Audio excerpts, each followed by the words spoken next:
Hallo und herzlich willkommen bei James, das Magazin.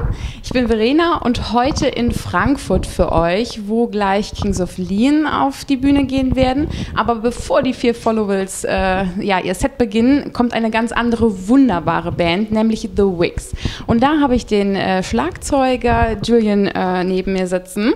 Hello Julian, how are you? Good, how are you? Thank you, I'm fine. You're quite a long time on tour with Kings of Leon right now.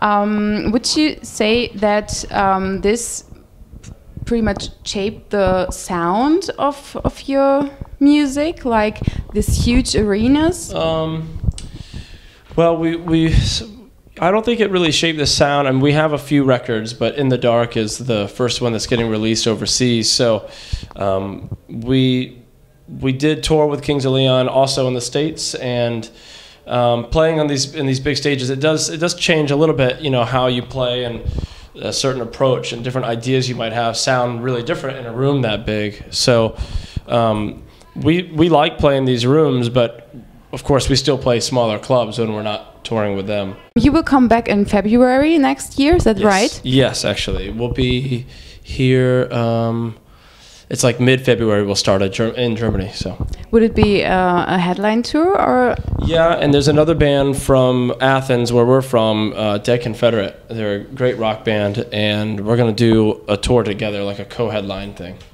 Okay. So what would you say? Is it more fun to be the support band or the headline band? It's tough. I mean, we like opening for them, and we've become good friends, and they take great care of us. So these shows are definitely fun because it's not every day that we play to, 15,000 people and these huge venues. So that's a little out of the ordinary. So it's kind of novel in a way. It's different, but headlining's fun, and getting back into the smaller rooms, and it's a little bit more intimate. If you're headlining, presumably people are coming to see us. So whereas this is a chance to get in front of new fans, I think. A few days ago, you spent your day off in a concentration camp in Dachau.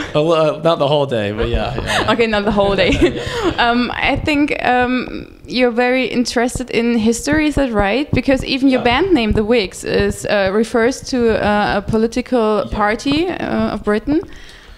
Yeah, I mean, it is an old political party, and the band isn't, it's not like our songs are all about politics, but when we're traveling like this, it's nice that we're playing music for people, but we realize where we are, and it's a great opportunity to check out something like Dachau or... You released In the Dark a few weeks ago here in Germany. Yeah. I've read the songwriting process is a bit different to what it were from Mission Control or the first album, because it's built up from drum beats and bass lines. Yeah, a little bit, yeah. Why did you change that process?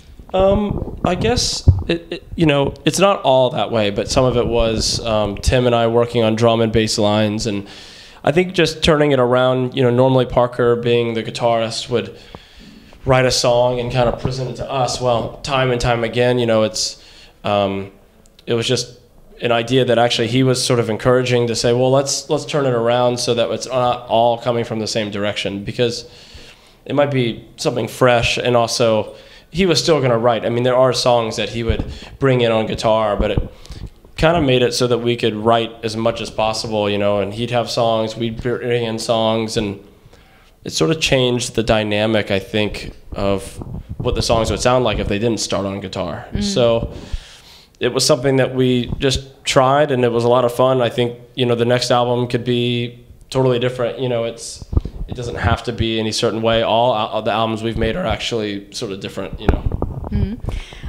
Parker said that the lyrics are more honest and more deeper because he was not so focused on building up the songs of the lyrics. What is the feeling for you to play these songs in front of a huge crowd? What do you think? I mean, we love playing these shows. I know lyrically, if he was trying to come from a little bit more of like a first person, personal thing, and had been listening to a lot of music that that had lyrics that was more straightforward, a little more clear, and so that's not so much my thing, but I do sense an honesty in his lyrics on this album, and you know, when you're playing big rooms like this, hopefully that connects with people, and some people are really far away, but lots of times they can hear what you're saying, and it kind of hits them, you know, and it means something to them that they can take away from it, other than just having fun and being at a great show, maybe. So I hope he continues to do that.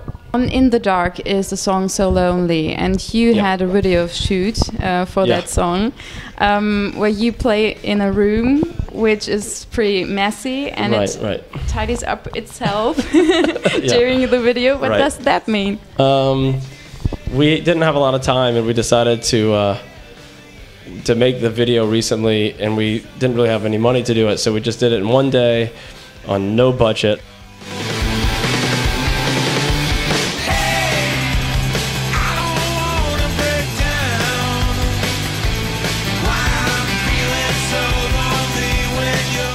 And I guess, you know, it's a really cluttered room, and then as it goes, everything disappears. It kind of leaves you with a lonely feeling by the end of the song, and of course that's the name of the song. So we had fun with it, and that's actually just the kitchen in the house that I live in. So we didn't go too far to do it, but yeah, hopefully people like it. And we really, especially over here, because we haven't toured in Europe that much, we wanted to portray just what the band does, which is kind of a high energy rock and roll band. So we tried not to complicate it too much, you know, just sort of show the band playing. Parker and you are the founding members of the Whigs. What would you say are the inspiration to build a band? Well, I don't know. I wanted to play since I was really, really young, and just have dreamt of doing this. So since I was a little kid, and when we went to college, we went to the same high school in Atlanta, Georgia, and then we went to the same college in Athens, and we just knew it's such a great music town that we could start a band there. And even though at that point we were playing rooms probably no bigger than this, we were very, you know, determined that we wanted to take it very seriously. So yeah, I guess it's just a dream that we sort of shared, and we got along musically. So, you know, I think I probably attribute most of it to my dad. My dad sort of raised me listening to all the great rock and roll bands that he listened to growing up, and I was obsessed with it, and I sort of idolized them. So hopefully, you know, we can get to that place. Yeah, I think that's it. All right, cool, thank you. Thank you for the interview. Ja, das war das Interview mit The Whigs von mir, Verena. Bis dann.